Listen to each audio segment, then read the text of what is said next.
सरकारी स्कूल में पढ़ाना सिर्फ पढ़ाना भर नहीं होता, ये पढ़ना होता है हालात को जिनमें हमारे बच्चे रह रहे हैं, जी रहे हैं। एक ही क्लास में एक को 20 तक पहाड़ा याद है, दूसरे को गिनती की समझ तक नहीं है। मानसिक स्तर पर देखा जाए तो हर कक्षा में कम से कम 5 ग्रुप बनेंगे। बच्चों पर हाथ उठाना बिल्कुल अच्छा नहीं लगता। चाहती हूँ कि वो स्कूल से डरे नहीं, स्कूल को प्यार करें, मगर कैसे? मैं उनको गिनती सिखाने की कोशिश करती हूँ, वो खिड़की से झूल रहे होते हैं। मैं वर्णमाला की पहचान कराना चाहती हूँ, वो पेंसिल से कटोरे पर संगीत की प्रैक्टिस में लगे रहते हैं। मैं चाहती हूँ वो फूल, पत्ती, तितली, बादल बनाए, पर कहाँ? न कागज है न रंग है। रंग तो खैर कहीं नहीं है।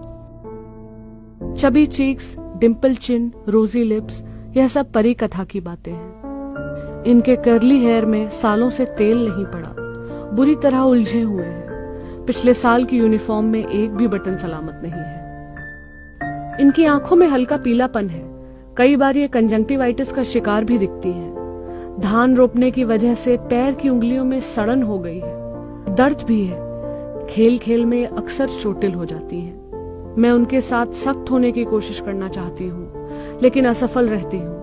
उनके साथ तो जिंदगी ही इतनी सख्त है। स्कूल का हैंडपंप एक गड्ढे में है जिसमें बरसात का पानी भरा है। उस नल का पानी पीने का जी नहीं करता, लेकिन उन बच्चों के बीच घर से ले जाई गई बोतल का पानी पीना मुझे भीतर तक अश्लील दिखने के एहसास से भर देता है। जिस बच्चे को कॉपी न होने के कारण डपट कर पिता को बुलाकर लाने को कहा था, उसके पिता है ही नहीं। मैडम, बप्पा कहीं है, पैसा होई तब आधार कार्ड बनवाए दे हैं। बप्पा क्या काम करते हैं गोलू? मैं बेख्याली में पूछती हूँ। करें, कमवे नाय लागत है। पिता इस समय खाली हाथ है, पैसे से भी और काम से भी। कुछ बच्चे, क्रूर शब्दों में कहूं तो मंद बुद्धि हैं। ये अतिरिक्त ध्यान चाहते हैं, नहीं संभव हो पाता। ये प्यार की भाषा समझते हैं बस, इसलिए हर जगह पीछे पीछे हैं। पढ़ाने में बाधा होती है तो कभी कभी डांट देती हूँ, अपनी क्लास में जाओ। ये रो पड़ते हैं।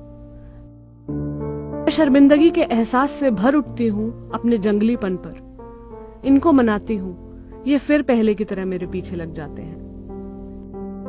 ये अक्सर कॉपी कलम नहीं लाते, मुझे कोफ्त होती है। कैसे पढ़ाऊं, कैसे लिखना सिखाऊं? लेकिन अक्सर ये कच्चे पक्के अमरूद लाते हैं मेरे लिए, कभी कभी बेर भी। बड़ी मुश्किल से हासिल इन मौसमी फलों में से वो एक भी अपने लिए नहीं बचाना चाहते कि आईएएस, डॉक्टर या इंजीनियर बनने का ख्वाब मैं किन आंखों से देखूं। हर रोज बस एक दुआ पढ़कर फूंकती हूँ कि ईश्वर ऐसी मुसीबत में कभी न डाले कि तुम्हारी यह निश्चलता खो जाए। इतने ताकतवर बनो कि हर तकलीफ तुम्हारे आगे घुटने टेक दे। बस